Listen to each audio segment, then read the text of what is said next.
নবী করিম সাল্লাল্লাহু আলাইহি ওয়াসাল্লাম মক্কার কাফির মুশরিকদেরকে যখন কিয়ামতের কথা বলতেন, কাফির মুশরিকরা তখন নবীজিকে জিজ্ঞেস করত, তারা বলতো মুহাম্মদ, আমরা বলি সাল্লাল্লাহু আলাইহি ওয়াসাল্লাম, তুমি যে কিয়ামতের কথা আমাদেরকে বলো, সেই কিয়ামতের ঘটনা কখন ঘটবে? আল্লাহ তাদের কথা কোরআনুল কারীমের 33 নম্বর সূরা সূরাতুল আহজাবের 63 নম্বর আয়াতে তুলে দিয়েছেন। আল্লাহ তাআলা বলছেন, ইয়াসআলুকান নাসু আনিস সাআহ, ও নবী, তারা আপনাকে জিজ্ঞেস করে কিয়ামতের ঘটনা কখন ঘটবে, আপনি তাদেরকে জবাব দেন, কুল ইন্নামা ইলমুহা ইনদাল্লাহ,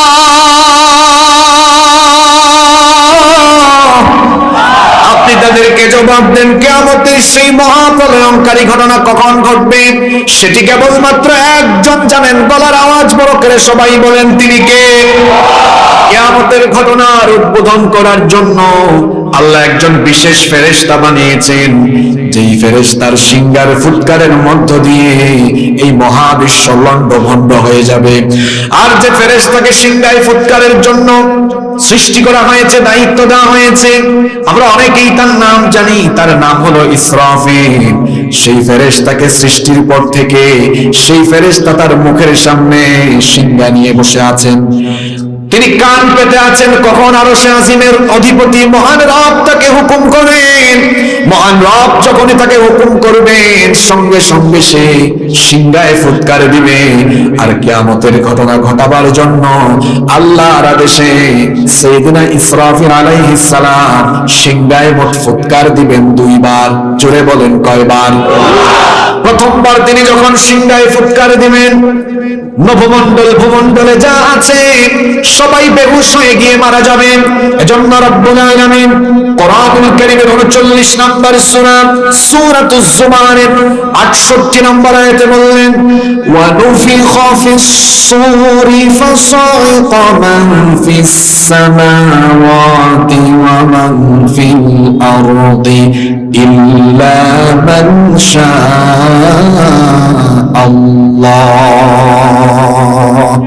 আল্লাহ তাআলা বলছেন, যখন প্রথমবার সিংহায় ফুৎকার দেওয়া হবে, আসমান সমূহ আর জমিন অর্থাৎ নভমণ্ডল আর ভূমণ্ডলে যা আছে আল্লাহর ইচ্ছা ছাড়া আল্লাহ যাদেরকে চান তারা ব্যতীত সবাই বেহুশ হয়ে যাবে। ইসরাফিলের সিংহার ফুৎকারের পরে এই বিকট ধ্বনি যাদের কানে যাবে, সঙ্গে সঙ্গে কানের পর্দা ফেটে গিয়ে সবাই বেহুশ হয়ে মারা যাবে। আল্লাহু আকবার। সকল মানুষ মারা যাবে। এরপরে গোটা দুনিয়ায় একটা ভয়াবহ ভূমিকম্প হবে। এখন তো বাংলাদেশে ভূমিকম্প হলে অন্য দেশে হয় না, মাঝে মাঝে নরসিংদীতে হলে ঢাকায় হয় না, সিলেটে হলে রাজশাহীতে হয় না, কিন্তু ইসরাফিল আলাইহিস সালামের সিংহার ফুৎকারের পরে গোটা দুনিয়ায় একসাথে এক মহাপ্রলয়ঙ্কারী ভূমিকম্প হবে। এমন ভূমিকম্প হবে যেরকম এমন ভূমিকম্প দুনিয়ার মানুষ আর আগে কখনো প্রত্যক্ষ করে নাই। ভূমিকম্পের মাত্রা কেমন হবে দুনিয়ার কোন রিক্টার স্কেল দিয়ে সেই মাত্রাকে নির্ধারণ করা যাবে না। এজন্য আল্লাহ তাআলা কোরআনুল কারীমের 22 নম্বর সূরা সূরাতুল হাজ্জের প্রথম আয়াতে বলেছেন, ইয়া আইয়ুহান নাসু তাকু রাব্বাকুম ইন্না যালজালাতাস সাআতি শাইউন আযীম। আল্লাহ তাআলা বলেছেন, হে মানব জাতি, তোমরা তোমাদের রবকে ভয় করো। ইন্না যালজালাতাস সাআতি শাইউন আযীম, নিশ্চয়ই কিয়ামতের সেই ভূকম্প, কিয়ামতের সেই ভূমিকম্পটা অত্যন্ত মারাত্মক ভূমিকম্প। ভূমিকম্পের নামে কোরআনে কারিমে একটা সূরাও আছে, সূরার নাম হলো সূরা জিলজাল। সেই সূরার প্রথম আয়াতে আল্লাহ বলেছেন, ইযা যুলজিলাতিল আরদু জিলজালাহা, যখন প্রবল ভাবে গোটা দুনিয়াকে জমিনকে ঝাঁকুনি দেওয়া হবে, ইসরাফিল আলাইহিস সালামের সিংহার ফুৎকারের পরে গোটা দুনিয়া কেঁপে উঠবে, এমন একটা ভূমিকম্প হবে। আপনারা জানেন গত বছর তুরস্কে আর সিরিয়াতে এক রাতের ভূমিকম্পে 6000 বিল্ডিং শেষ। কিয়ামতের সময় যখন ভূমিকম্প হবে, বিশাল বিশাল অট্টালিকা, বিশাল বিশাল টাওয়ার, এগুলো তো থাকবেই না। যে বিরাট বিরাট পর্বতমালা আমরা দেখি, এগুলো সহ জমিনটাকে কিভাবে ধ্বংস করে দেওয়া হবে শুনেন। রব্বুল আলামিন কোরআনুল কারীমের 69 নম্বর সূরা সূরাতুল হাক্কা এর 13 নম্বর আয়াত থেকে বলছেন, ফাইযা নুফিখা ফিস সূরি নাফখাতুন ওয়াহিদা ওয়া হুমিলাতিল আরদু ওয়াল জিবালু ফাদুক্কাতা দাক্কাতান ওয়াহিদা ফায়াউমাইযিন ওয়াকাআতিল ওয়াকিআ। আল্লাহ তাআলা বলছেন, যখন প্রথম সিংহায় ফু দেওয়া হবে তখন অবস্থা এমন হবে, ওয়া হুমিলাতিল আরদু ওয়াল জিবালু ফাদুক্কাতা দাক্কাতান ওয়াহিদা, বিরাট বিরাট পাহাড় পর্বতমালা সহ জমিনকে উপরে তুলে একটা আছাড় দিয়ে সবকিছু শেষ করে ফেলা হবে। আল্লাহু আকবার। যে বিরাট বিরাট পাহাড় আপনারা দেখেন, এত উঁচু উঁচু পাহাড়, এই পাহাড়গুলো একটা সিংহার ফুৎকারের পরে পরিণতি কি হবে? সূরা মুজাম্মিলের 14 নম্বর আয়াতে আল্লাহ বলেছেন, ইয়াউমা তারজুফুল আরদু ওয়াল জিবালু ওয়া কানাতিল জিবালু কাসীবাম মাহিলা। আল্লাহ তাআলা বলছেন ওই পাহাড়গুলোকে বালুর মতো উড়িয়ে দেওয়া হবে। সূরা কারিয়ায় আল্লাহ বলেছেন, ওয়া তাকুনুল জিবালু কাল ইহনিল মানফুশ, ধুনা তুলার মতো পাহাড়গুলো উড়ে যাবে। গ্রামে গঞ্জে দেখবেন অনেক সময় আছে তুলা যখন ধুনা হয়, এই দৃশ্য আপনারা অনেকে দেখেছেন, তুলা কিভাবে উড়ে যায়। ইসরাফিলের সিংহার ফুৎকারের পরে ধুনা তুলার মতো পাহাড়গুলো উড়ে যাবে। সাগরের অবস্থা, আসমান জমিনের অবস্থা কি হবে?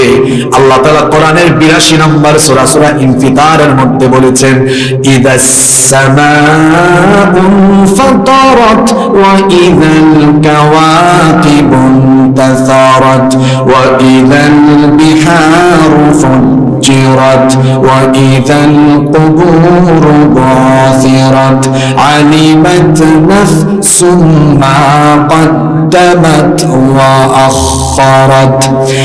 আসমান বিদীর্ণ হয়ে যাবে, আসমান ফেটে যাবে, সূর্য আলোহীন হয়ে যাবে, নক্ষত্রগুলো খসে খসে পড়তে থাকবে, সাগরগুলোকে একাকার করে দেওয়া হবে।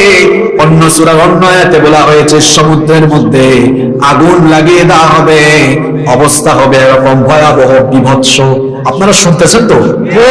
শুধু কিয়ামত দিলেই আজকে ভালো হইতো, কারণ কোরআনের 1/3 আলোচনা আছে শুধু এই আখিরাত সংক্রান্ত বিষয়ে। আয়াত বলতে বলতে শেষ করা যাবে। কি বিভৎস পরিস্থিতি! দেখি তো ওয়াজ কতটুকু মনে আছে।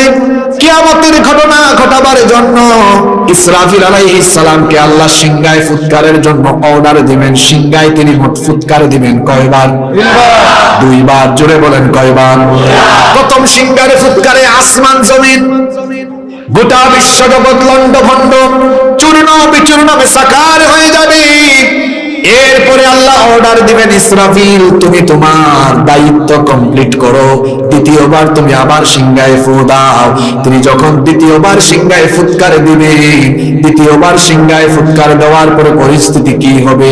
আল্লাহ তাআলা বলছেন, সুম্মা নুফিখা ফীহি উখরা ফাইযা হুম কিয়ামুন ইয়ানযুরুন। অতঃপর দ্বিতীয়বার যখন সিংহায় ফুৎকার দেওয়া হবে তখন মানুষগুলো দণ্ডায়মান হবে, অর্থাৎ কবর থেকে উঠে মানুষ কিয়ামতের মাঠে দাঁড়াবে। আল্লাহু আকবার। কবরে ঘুমিয়ে থাকা মানুষগুলো দ্বিতীয়বার সিংহায় ফুৎকারের উপরে উঠতে থাকবে। এজন্য আল্লাহ সূরা আদিয়াতে বলেছেন, আফালা ইয়ালামু ইযা বু'থিরা মা ফিল কুবুর। মানুষ কি ওই সময়টার কথা জানে না যখন তাদেরকে কবর থেকে উঠানো হবে? আর দ্বিতীয়বার সিংহায় ফুৎকার দেওয়ার পরে যখন কবর থেকে মানুষকে উঠানো হবে, সর্বপ্রথম যাকে কবর থেকে উঠানো হবে তিনি হচ্ছেন মুহাম্মদ সাল্লাল্লাহু আলাইহি ওয়াসাল্লাম। বুখারীর বর্ণনায় হাদিস এসেছে, নবীজি বলেছেন, ওয়া আনা আউয়ালু মান ইয়ানশাক্কু আনহুল কবর, আমি হচ্ছি প্রথম ব্যক্তি যাকে আল্লাহ কবর থেকে উঠাবে। এরপরে ধারাবাহিকভাবে অন্যান্য নবী এবং সকল উম্মতের লোকেরা উঠতে থাকবে। তবে এই জায়গায় একটা পার্থক্য হলো, মানুষগুলো যখন কবর থেকে উঠে হাসরের মাঠে যাবে, সকলের অবস্থা একরকম হবে।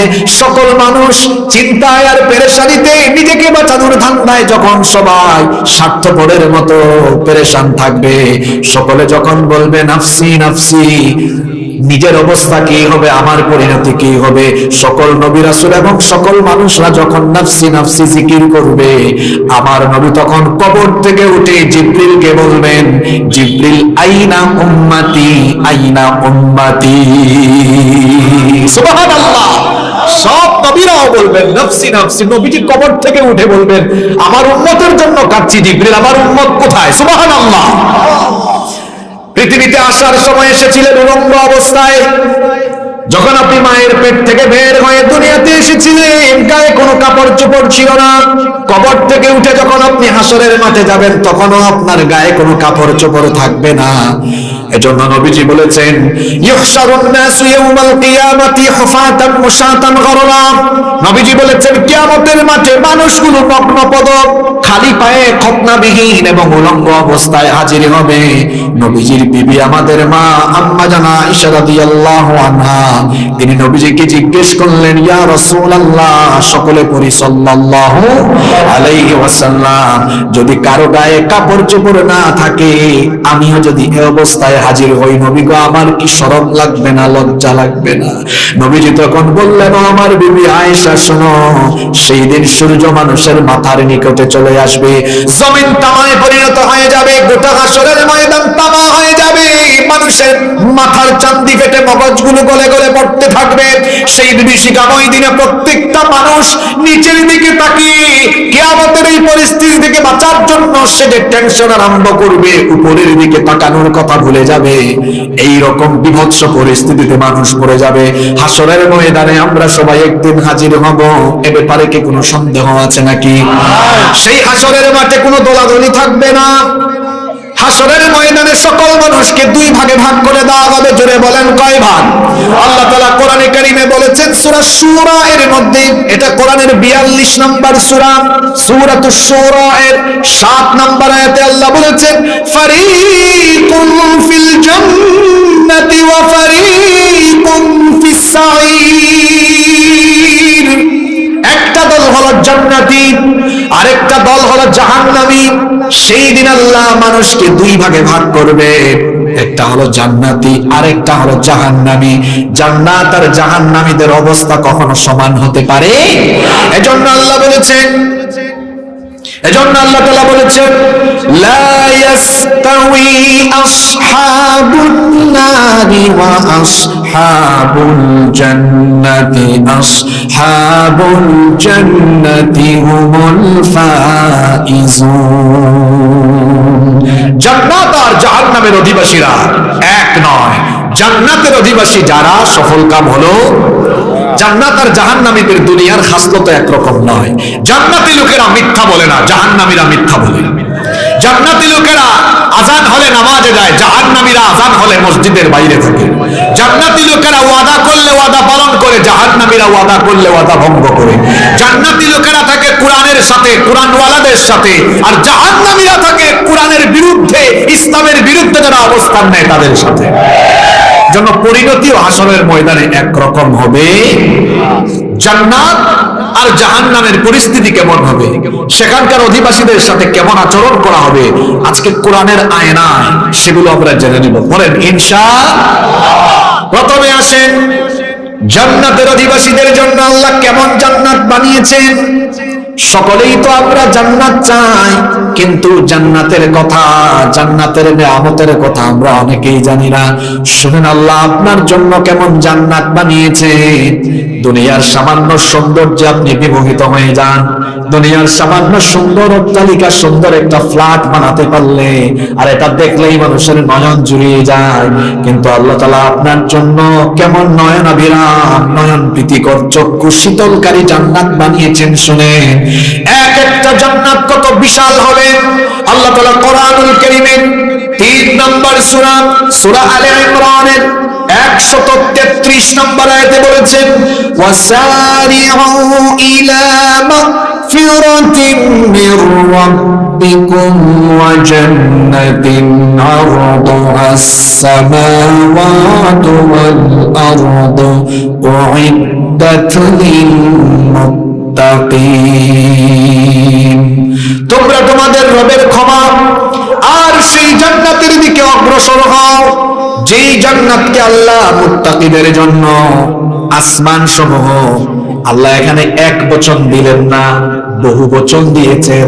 সামা বলেন না, আল্লাহ বলেছেন আরদুহাস সামাওয়াত, আসমান সমূহ অর্থাৎ 7 আসমান আর জমিন যত বড়, এক একটা জান্নাত হলো তত বড়। আবার হাদিসে এসেছে, নবীজি বলেছেন লোয়ার ক্লাস, সর্বনিম্ন ক্লাসের জান্নাতে যারা হবে তাকেও আল্লাহ তাআলা এই পৃথিবীর মতো 10টা পৃথিবীর সমান এক একটা জান্নাত দান করে দিবে। আপনার একটু মনোযোগ দেন। আচ্ছা বলেন তো, আপনার 3000 স্কয়ার ফিট বাড়ির ভেতরে ঢোকার গেট এর দরজা যদি হয়, গেট এক পিলার থেকে আরেক পিলার বা এক খুঁটি থেকে আরেক খুঁটি ডিস্টেন্স যদি হয় 12 ফিট 14 ফিট, 3000 স্কয়ার ফিটের জন্য, তো জান্নাত তো বিশাল। ছোট জান্নাতটাই যদি হয় 10টা পৃথিবীর সমান, তো এটার দরজাটা, গেটটা কি ছোট হবে না বড় হবে? আমাদের যে রুমগুলো আছে বাসায়, আমাদের মাস্টার বেডগুলো, এগুলোর দরজা একটা কপাট থেকে আরেকটা কপাট ডিস্টেন্স কত? 3 ফিট। লম্বা কত? 7 ফিট 8 ফিট। আর নবীজি বলেছেন জান্নাতের এক একটা কপাট, এক একটা দরজার দূরত্ব হবে, এখানে একটা দরজা, এখানে একটা দরজা, মাঝখানের যে ডিস্টেন্স, নবীজি বলেছেন সৌদি আরবের মক্কা শহর থেকে বাহরাইনের হাজার শহরের দূরত্ব যত, জান্নাতের 2টা কপাটের মাঝখানের দূরত্ব তত। এখন তো আধুনিক যুগ, আপনি গুগল ম্যাপে গেলেই মক্কা তো হাজার, আমি আজকেও আলোচনায় উঠে সার্চ করলাম 1200 কিলোমিটার প্লাস। তাহলে জান্নাতে ঢোকার দরজার কপাটের ডিস্টেন্স একটা থেকে আরেকটা ডিস্টেন্স হবে 1200 কিলোমিটারের চাইতে বেশি। আল্লাহু আকবার। এরকম জান্নাত পেলে আপনারা খুশি না বেজার? দুনিয়াতে কে আছে এমন যে তার প্রাসাদ বানিয়েছে আর এত বিশাল দরজা আছে নাকি? এরকম কারো আছে? আমাদের সিলেটে এক লোক বাড়ি বানিয়েছে 500 কোটি টাকা দিয়ে, ইউটিউবে দেখবেন আপনারা, আছে না? তো এই বাড়িতে আমি ঢুকি নাই, বাড়ির পাশ দিয়ে, আমার বাড়ি তো সিলেটে, প্রায় যাতায়াত হয়, ভেতরে যাওয়ার সুযোগ হয় না, কিন্তু বাইরে থেকে দেখেছি। এটা আর কি সুন্দর দেখেন তো, জান্নাতের যে কপাট আছে, কপাটের ধারে কাছেও পৃথিবীর কোনো বাড়ি যেতে পারবে। গেটের অবস্থা হলো এমন। এবার আসেন জান্নাতের ওয়েদার কেমন হবে। এই যে কয়েকদিন ধরে এমন এক ওয়েদার, কখনো গরম কখনো ঠান্ডা, আবার শীতকালে প্রচন্ড শীত, গরমকালে প্রচন্ড গরম। এইরকম আবহাওয়া যদি জান্নাতে থাকে, তো জান্নাতীরা জান্নাতে এনজয় করতে পারবে না। এজন্য জান্নাত যেন আপনি উপভোগ করতে পারেন, জান্নাতের ওয়েদারটাকে আল্লাহ কেমন বানিয়েছেন শুনেন। আল্লাহ তাআলা বলছেন লা ইয়ারাউনা ফিহা শামসান ওয়ালা জামহারিরা। কোরআনুল কারীমের 76 নম্বর সূরা, এই সূরার 2টা নাম, সূরা দাহর, সূরা ইনসান। এই সূরার 13 নম্বর আয়াতে আল্লাহ বলেছেন গরমও নাই শীতও নাই, এক নাতিশীতোষ্ণ ফ্যান্টাস্টিক আবহাওয়া জান্নাতে বিরাজমান থাকবে। পড়েন সুবহানাল্লাহ। এত নিয়ামত আল্লাহ কোরআনে বলেছেন ওয়া ইযা রাআইতা সুম্মা রাআইতা নাঈমান ওয়া মুলকান কাবীরা। বান্দা তুমি জান্নাতের যেদিকেই তোমার চক্ষু দিবা শুধু নিয়ামত দেখবা, নিয়ামত আর নিয়ামত। আর জান্নাতের প্রাসাদগুলো কেমন, বালাখানাগুলো, বিল্ডিং গুলো কেমন, দুনিয়ার কোন বিল্ডিং এর সাথে জান্নাতের বিল্ডিং এর কোনো মিল নাই। বুখারীর বর্ণনায় হাদিস এসেছে, ইমাম আহমদ রাহিমাহুল্লাহ তার মুসনাদের ভিতরে এই হাদিস এনেছেন। সাইয়্যিদুল মুহাদ্দিসিন আবু হুরায়রা রাদিয়াল্লাহু আনহু এই হাদিসের বর্ণনাকারী সাহাবী, তিনি বলছেন আমরা নবীজিকে জিজ্ঞেস করলাম হাদিসনা আনিল জান্নাতি মা বিনাউহা, ওগো আল্লাহর নবী জান্নাতকে আল্লাহ কেমন করে বানিয়েছেন আমাদেরকে বর্ণনা দেন। নবীজি তখন বললেন লিবনাতুম মিন যাহাবিন ওয়া লিবনাতুম মিন ফিদ্দা ওয়া মিলাকুহাল মিসকুল আনফার ওয়া হাসবাউহাল লু'লু'u ওয়াল ইয়াকুত ওয়া তুরবাতুহাজ জাফরান। নবীজি বললেন